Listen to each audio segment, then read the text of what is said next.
After chasing Victoria Vance for nearly 4 years, she finally agreed to be with me. I was just a bar singer with no real prospects, and I knew I wasn't good enough for her, so I worked even harder to make money. When she mentioned she was short on cash, I sang for several nights in a row. I pushed myself until my vocal cords were damaged, so severely that I couldn't even speak. To keep her from worrying, I just told her I had a sore throat. Later, I found out the shortage of cash was to pay for her first love's medical bills, and that they were even planning a wedding. I stumbled to the wedding venue in a daze. Victoria Vance frowned and said, without a change in her expression, "The MC just canceled last minute." "You can do it." The moment the microphone was handed to me, I froze, my body rigid as if I'd been plunged into an icy cavern. If it weren't for the last shred of sanity I had, that microphone would have been shattered to pieces on the floor. It felt as if someone had stabbed me in the heart, or maybe I had a terminal illness. How else could it hurt so much? Just then, the other protagonist of the day, Ethan Thorne, gave a weak cough and said, "Victoria, let it go.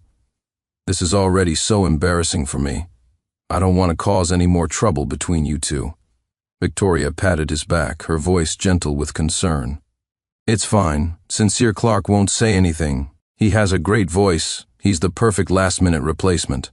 I stared at them blankly, a heavy weight pressing on my chest, making it hard to breathe. Victoria walked over to me and whispered, "Is your throat feeling any better? I'll explain everything after today. Don't overthink it. Just focus on hosting for now." Hearing this, I didn't know whether to laugh or cry. She was finally asking about my throat, even trying to explain things to me in a soft voice, but I couldn't manage a smile. All I felt was a sharp, piercing pain in my heart. The microphone in my hand felt like it weighed 1,000 pounds. I couldn't lift it.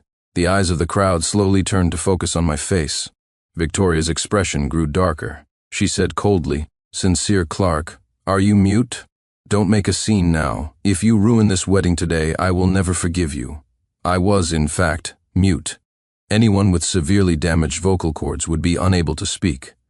A few days ago, because she said she urgently needed money, I transferred everything I had to her account and sang song after song at the bar. Even the owner told me to take a break. I sang until my vocal cords gave out, leaving me temporarily unable to speak. I hated my own powerlessness, my inability to solve all her problems when she needed me. I was just a bar singer, a profession many people looked down on as not being a real job. Getting together with Victoria hadn't been easy. It took me 4 years. I didn't want to lose her, so all I could do was work harder. But it wasn't until today that I learned the real reason she needed the money was for her first love, Ethan Thorne. And she wasn't actually short on cash. It was just an offhand comment from her, but I had treated it like gospel truth. The laughable part was that I had no idea when they had gotten back in touch, let alone that they were holding a wedding with all their friends and family invited.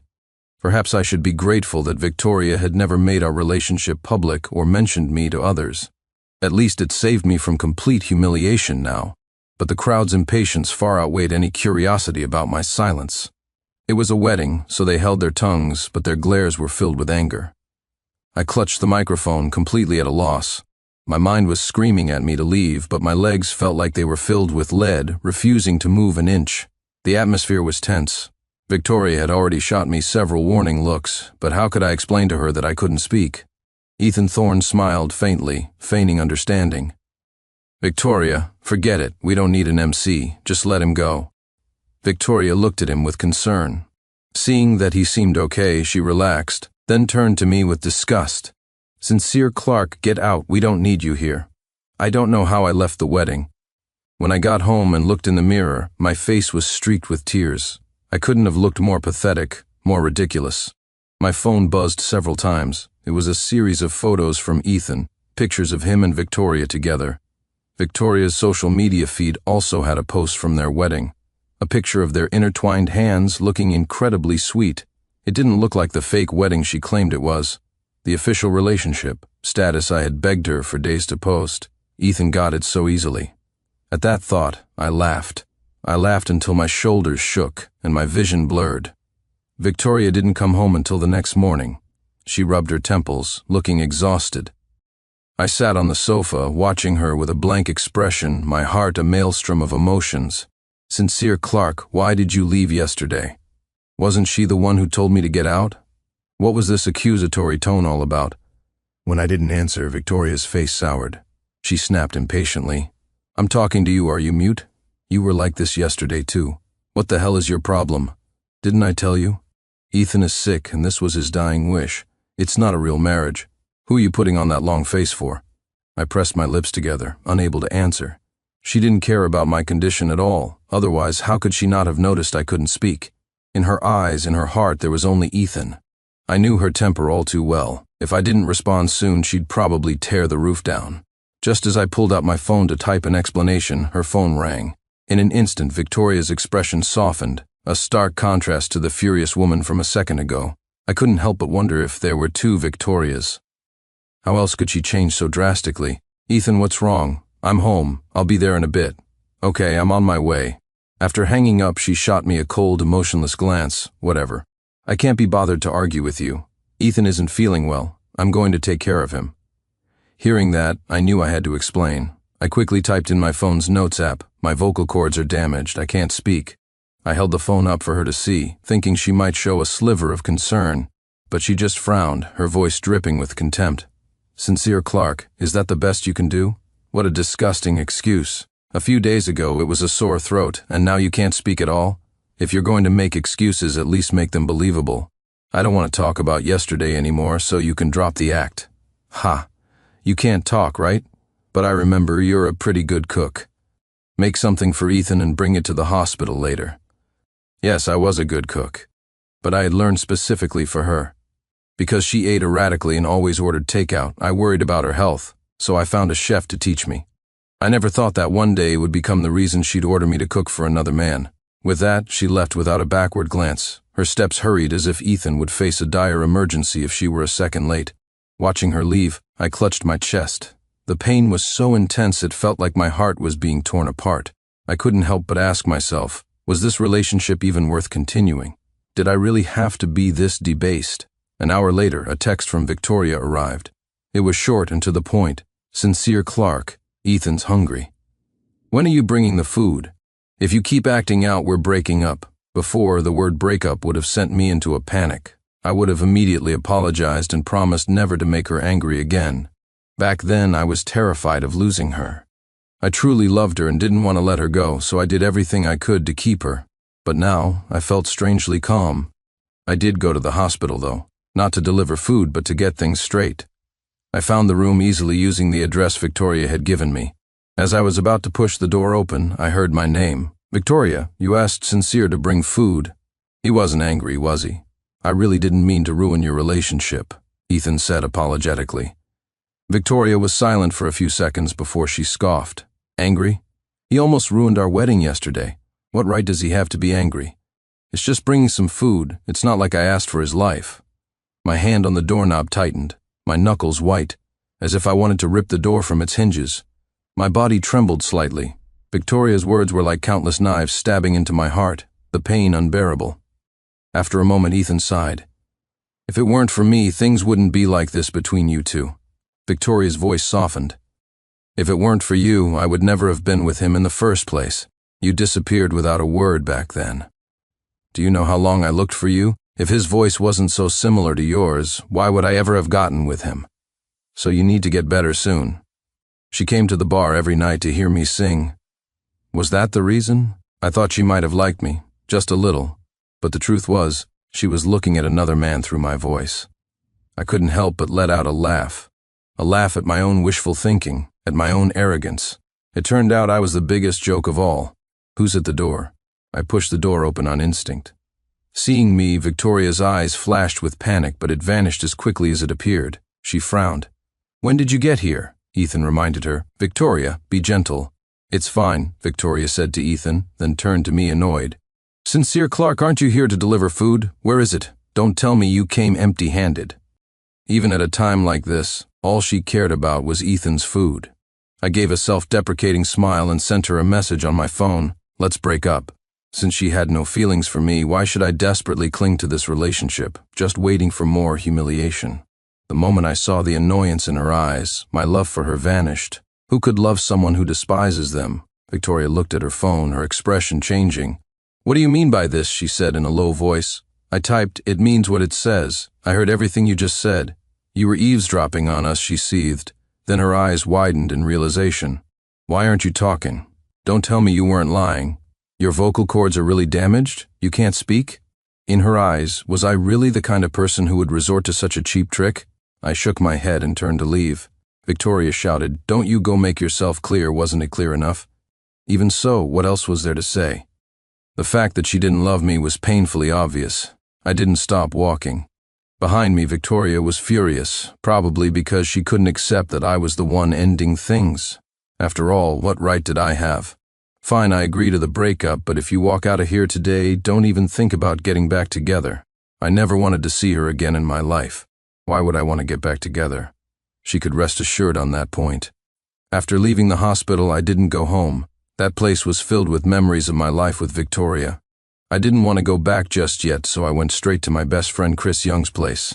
Seeing me, he was surprised and said sarcastically, "What are you doing here? Not with your girlfriend? What wind blew you, the lovesick fool, to my humble abode?" I managed a smile. He'd been against my pursuit of Victoria from the start, telling me to give up countless times. But I was the type who had to learn the hard way. It seemed he was right all along. "What? Did you two fight?" Seeing my state, Chris turned serious. I sent him a message on my phone. "We broke up. Also, my vocal cords are damaged, so I can't talk for a while. Let's chat like this." Chris frowned as he read it. "Broke up? Did she dump you? And what's this about your vocal cords? What did you do to mess them up so badly?" I'd never told him about these things because I didn't want him to have a bad opinion of Victoria. Explaining it all now was a headache. I thought for a moment and typed out a brief summary of what had happened. "Sincere Clark, I think you're certifiably insane," Chris said coldly after reading it. I didn't argue. He was right. If I weren't insane, I wouldn't have wasted so much time on someone who didn't love me. Thankfully, I was cured now, and there would be no relapse. I ended up staying at Chris's place. My days were spent either playing video games or sleeping, a life of idle leisure. Victoria never contacted me, not that I expected her to. She was busy taking care of Ethan. We had broken up, so there was no reason to be in touch. Her luggage was still at my apartment, but I had already changed the password for the door. It proved she hadn't been back, and as for where she was staying, the answer was obvious. I didn't care. I figured I'd just hire a cleaner to pack it all up so I wouldn't have to see it when I went back. After some time off, my voice had recovered significantly. At least I could speak again, though not for long periods. It was enough for daily life. As I was playing a game, Chris asked, "It's been days. Are you ever planning on going back to your own apartment?" I snorted. "What, trying to kick me out?" "I'm being serious, Sincere. Are you really going to avoid your own home just because of a breakup?" Chris had dropped his usual laid-back attitude and was speaking earnestly. "You're overthinking it," I replied casually. "All right then, come with me somewhere tonight." The place he mentioned was the bar, my old workplace. I couldn't have been more familiar with it, yet after being away for so long it felt strangely foreign. Chris grinned. "Tonight, you're a customer. How about I find you a few pretty ladies?" "You're sick," I shot back, but I didn't refuse. If I said anything like no, he'd definitely assume I was still hung up on my ex. He could misunderstand anything else, but I didn't want him thinking that. I couldn't drink alcohol, so I ordered a glass of warm water. "Big P, you haven't been here in forever," said Lola, a colleague of mine. Before I could reply, my phone rang. Seeing it was Victoria, I immediately declined the call, but she called again. After a moment's thought, I got up and went outside to answer. "Sincere Clark, what is the meaning of this? Why did you change the password? Are you still mad? I've given you time to cool off, stop causing trouble." I was stunned for a moment, then replied without emotion, "It's my apartment. I can change the password whenever I want. Do I need to inform you? I'll have someone pack up your things. Give me an address and I'll have them sent to you." Victoria was silent for a moment, then said irritably, "I told you I'm busy. I don't have time to play these jealous games with you." "Sincere Clark, does a grown man acting like this make you feel good? What are you holding against Ethan, a sick man? How can you be so cold-blooded?" Hearing this, I couldn't help but laugh. The sick man she was talking about seemed to have plenty of energy to send me photos of them together. Since she had already judged and convicted me, there was no point in arguing. I said succinctly, "I'm not holding anything against him. Victoria, we broke up. Let's not contact each other again." With that, I hung up and silenced my phone. When I returned to our booth, 3 or 4 people crowded around me. "Big P, everything okay?" I shook my head and changed the subject, and the lively atmosphere quickly returned. As a bar singer, I was naturally in my element in this kind of environment. So when a furious Victoria stormed in, she found me leaning back on the sofa, completely relaxed. She exploded. "Sincere Clark, didn't you say your throat was sore? And now you're here drinking? I guess I shouldn't have believed you believed me." Had she ever truly believed me? I let out a low, mocking laugh. Lola, sitting beside me, smiled sweetly. "Miss Vance, what brings you here? Big P and I were just having a good time. Care to join us for a drink?" Victoria had always looked down on people who worked in bars, including Lola. Whenever they met, sparks were bound to fly. I used to be the one to play peacemaker, but now I had no intention of getting involved. "Sure enough," Victoria sneered. "Are you worthy?" Lola's smile didn't falter. "Then I wonder what brings Miss Vance here today." Victoria ignored her and turned to me, her teeth clenched. "Sincere Clark, you better explain yourself. What did you mean on the phone? How dare you hang up on me?" "I made it perfectly clear," I said calmly. "We broke up." At that, Lola giggled. "Big P, you finally came to your senses. That's great. How about you consider me instead?" I couldn't help but smile at that. I knew she was doing it on purpose to annoy Victoria. But she was mistaken. That tactic only works on someone who loves you. Victoria didn't care about me at all, so why would she be angry? To my surprise, however, Victoria's face darkened as she demanded, "Sincere Clark, are you serious about breaking up with me? To be with her?" "Can't I?" I retorted. She stared at me for a long moment, as if trying to gauge if I was serious. Finally, she said with disdain, "Sincere Clark, if you're trying to get my attention, you don't need to use methods like this. I'll give you a few more days to think it over. When you've figured it out, come and apologize to me." She turned and walked away without looking back, though her steps seemed a bit rushed. I frowned. She really was arrogant. Where did she get that confidence? Perhaps it came from my years of endless tolerance and my overwhelming love for her. Too bad all of that was gone now. Chris let out a cold laugh, then asked in a warning tone, "You're not going to be a fool again this time, are you?" "Of course not." The next day I hired a cleaning service to pack up all of Victoria's belongings. Since she wouldn't give me an address, I had everything sent to the hospital. Soon after, I received a call from her. She must have gotten the boxes. I guessed she was calling to accuse me of something, probably thinking I'd left something out. To prevent any further complications, I answered. On the other end, she asked, her voice tight with suppressed anger, "Sincere Clark, are you serious? It's been days. Haven't you had enough of this tantrum?" It took me a second to process her words. Did she really think this was all a joke? "Did you think I was faking it?" I asked, amused. She sounded incredulous. "You really want to break up with me? Don't you forget you chased me for years. How could you just let go like that?" So she did know. Then why did she humiliate me like that? After so long, even a heart of steel should have melted. Maybe if I spelled it out for her, she'd finally believe I was serious. I replied tonelessly, "Yes, I chased you for a long time. But when you asked me to be the MC at your wedding to Ethan Thorne, did you ever once think about my feelings? And tell me, would you keep loving someone who only ever saw you as a substitute?" For once, Victoria sounded flustered on the other end. I already explained, didn't I? The wedding was a gift I promised Ethan. You know he's sick. And the substitute thing. It's true that at first, Sincere, I'm sorry, I was wrong. You know me, I've never backed down for anyone. This time I truly know I was wrong. Please forgive me, I laughed coldly. Is your apology supposed to be some great honor? Just hearing your voice makes me sick now. Don't call me again, Victoria's sobs came through the phone. She choked out, "No, Sincere Clark, you can't do this. I apologize, you have to give me a chance." Towards the end she was becoming incoherent, but I didn't want to hear it, there was no point. I hung up and blocked her number. Chris was very satisfied with my decisiveness, remarking that my brain was finally working again. I gave a slight smile and didn't argue. He then asked what my plans were for the future. I hadn't really thought about it. I didn't want to go back to the bar for now. It wasn't because of anyone in particular, part of it was my voice, but mostly, I'd been singing for so many years that it just felt meaningless now. Chris said, "Why don't you come work with me?" It wasn't the first time he'd said it. He'd offered back when we graduated from college. But back then, I had no interest in an office job. Plus, I loved singing, so I ended up as a bar singer. Chris had brought it up a few times over the years, and I'd always turned him down. Now, however, it didn't seem like such a bad idea. Maybe it was time for a change of scenery. After all, Chris was doing incredibly well for himself. Many people called him Mr. Young. I wouldn't lose out by joining him. Without much thought, I replied, "All right, Mr. Young, let's get rich." He roared with laughter. "Don't worry, as long as I'm eating, you won't go hungry." Half a month after joining Chris's company, I received a call from an unknown number. I was about to hang up, but then I thought it might be a client, so I answered. The moment I did, I regretted it. Victoria's voice was low, laced with a hint of caution. "Sincere, are you still angry? I miss you. Is there something you need?" I asked, slightly surprised, then annoyed. "Can I borrow some money?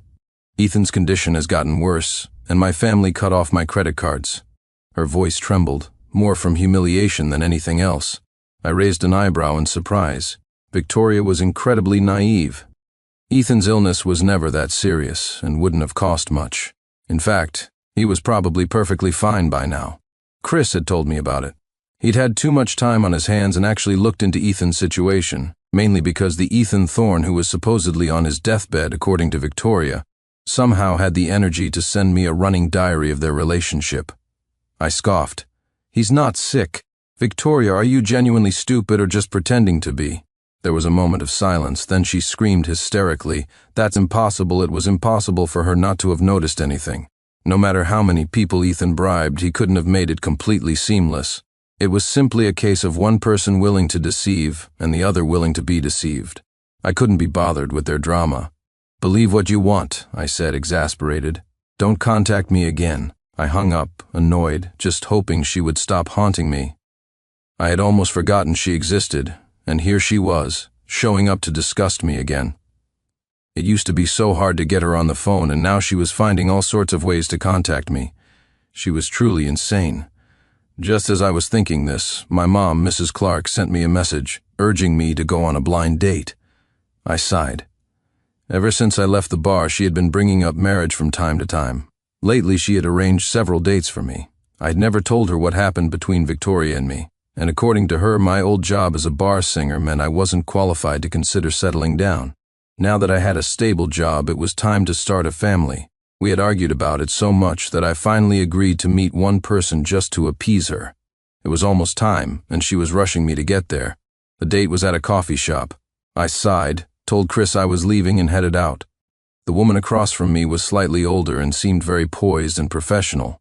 Her demeanor was calm and relaxed. We had just finished simple introductions and hadn't had a chance to say much more when an enraged voice cut through the air. "What are you two doing?" I looked up and saw, to my disbelief, Victoria. I had no idea how she had found me. Her shout instantly drew the attention of everyone around us. I frowned, wondering what a psycho she was to make a scene like this in public. Victoria's eyes were practically murderous. She gritted her teeth. "Sincere, Clark, who is she? You were so determined to break up with me." It was because of her, wasn't it? I almost laughed out of sheer anger. Even now, she still didn't understand the real problem between us. She just blamed others, never reflecting on her own actions. But this wasn't the time or place to argue. She might not care about her dignity, but I cared about mine. It's none of your business.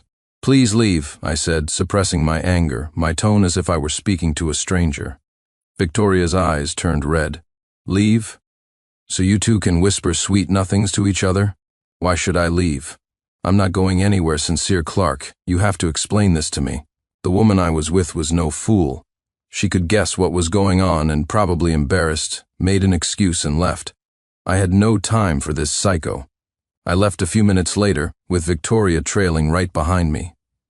"Can you please stay away from me? I don't want to see you again," I snapped in frustration. She used to be the one telling me to get lost. I never thought I'd be the one saying those words to her one day. Love had made me endlessly tolerant of her. Without it, I truly didn't care about anything. The love of my life now seemed so insignificant. Perhaps seeing my detached demeanor with the other woman made Victoria realize something. She asked in a small voice, "Sincere, who was that woman? She's not your girlfriend, right?" "What's it to you?" I said, turning to walk away, but she grabbed my arm. Tears streamed down her face, which was filled with remorse. Sincere, I'm so sorry, I was wrong, Ethan was faking it. I didn't know otherwise. I would never have gone through with that wedding. I swear I have nothing to do with him. Now let's get back together. Her voice grew quieter at the end, as if she knew how ridiculous she sounded. I was beyond speechless. How many times do I have to say it? We broke up. I'm not interested in your affairs. Let's just leave it at that. Consider this the last time we ever see each other. Victoria held on to me tightly, tears flowing non-stop as if she'd been dealt a massive blow. She begged, "No, please, no. Sincere, don't you love me anymore? I don't agree to this breakup. I don't agree. Please forgive me, okay? Just give me one more chance, please. I promise I'll go traveling with you. I'll play guitar for you. I'll marry you. Just don't go." When I first found out Victoria could play the guitar, I had asked her excitedly if she could accompany me for a song as a birthday gift. But she had snapped impatiently, "You want me to play guitar in a bar? Sincere Clark, are you out of your mind? It's bad enough that you embarrass yourself, but you want to drag me down with you? Besides, how old are you? What's there to celebrate? Just stop bothering me." When I wanted it most, she threw a bucket of cold water on me. Now that I no longer needed it, I was hearing the words I'd longed for, and it was nothing but comical. "No need. I don't love you anymore. There's no chance for us. And finally, I don't sing anymore," I replied, my face devoid of emotion. At my words, Victoria froze. She asked, hesitant and nervous, "You don't sing anymore? Why? You love singing more than anything. Is it because of me? Because I said your voice sounds like—" I cut her off. "It's just that whenever I think about singing, I think of you, and it makes me sick." Victoria's face turned pale. "Sincere, don't say that. I know you're still angry with me. I did so many things wrong. Every time I was at my lowest, you were the one by my side. I don't believe you've stopped loving me. Have you forgotten? You said you'd love me for a lifetime. I love you too, and I'll win you back." I felt helpless. It was like she couldn't understand plain language, just living in her own world. "Stop bothering me." Leaving her with those words, I pulled my arm free and walked away. Back at the office, my desk was piled high with files. I was still new at Chris's company and just getting the hang of things. Fortunately, my college degree wasn't for nothing, and the work wasn't too difficult. I took a deep breath, calmed myself, and dove into my work. About 3 hours later, I was finally done. It was quitting time, and Chris came out of his office asking if I wanted to grab dinner. "How was the blind date today?" "Don't even ask," I said, exasperated, and gave him the short version of what happened. Chris laughed gloatingly. "Looks like the roles have been reversed. It was practically my dark history." I waved a hand, not wanting to talk about it anymore, and changed the subject. We both agreed that Victoria would give up in a few days. People like her just aren't used to the person who's always orbiting them suddenly disappearing. There was no genuine feeling there. So I treated every word Victoria said as a joke and paid it no mind. But it seemed she was serious this time. For the next few days, she sent flowers and afternoon tea to the office every day. Colleagues teased me about which rich woman was pursuing me. I had no explanation, so I just threw the flowers in the trash and gave the tea to others. I sent her a message telling her to stop, but she ignored it, dead set on proving how much she loved me. I was incredibly annoyed but felt powerless. Then, one afternoon, Victoria called and said that if I just went to the bar and listened to what she had to say, she would never bother me again. Although I really didn't want to go, letting this continue would probably start to affect my work. It was just a trip to the bar. What could happen? With that thought, I agreed. When I arrived at the bar that evening, it was completely silent. I was confused at first, but then it clicked. Victoria must have booked the entire place. Suddenly, the stage lights came on. Victoria was dressed formally, sitting in the center with a guitar. I had a feeling I knew what she was about to do, and her words confirmed my suspicion. "Sincere Clark," she said, "you once told me you wanted to hear me play the guitar, to accompany you. I was wrong before. I've done a lot of thinking these past few days, and I realize that I love you. At first, it's true that your voice attracted me, but believe me, I fell in love with you a long time ago. I love you for who you are. I want to sing a song for you. After you hear it, I hope you'll give me another chance." Then the music started. She was singing the song I had used to confess my love to her. It was beautiful. But it also felt like a reminder of how foolish I had been back then. How foolish I had been all these years. So when the song ended, I felt nothing. Victoria was already in tears. I looked at her, my face impassive, and said coldly, "Is there anything else? If not, I'm leaving." If you truly have any feelings left for me, the best thing you can do is stay as far away from me as possible. Sincere Clark, do you really feel nothing at all? Why won't you forgive me? I've admitted I was wrong. You have to give me a chance. I promise I'll love you properly, Victoria screamed, breaking down behind me. I frowned, deeply annoyed. Just as I was about to speak, someone burst in, shouting, "Victoria, I finally found you." It was Ethan Thorne. He looked to be in good spirits. I guess he was finally done pretending to be sick. He looked at me with displeasure. "What are you doing here?" Victoria said nervously. "Ethan Thorne, didn't I tell you to stay away from me? Sincere, believe me, I have nothing to do with him anymore." Ethan looked hurt. "Victoria, don't be like this. I told you I faked being sick because I was afraid of losing you.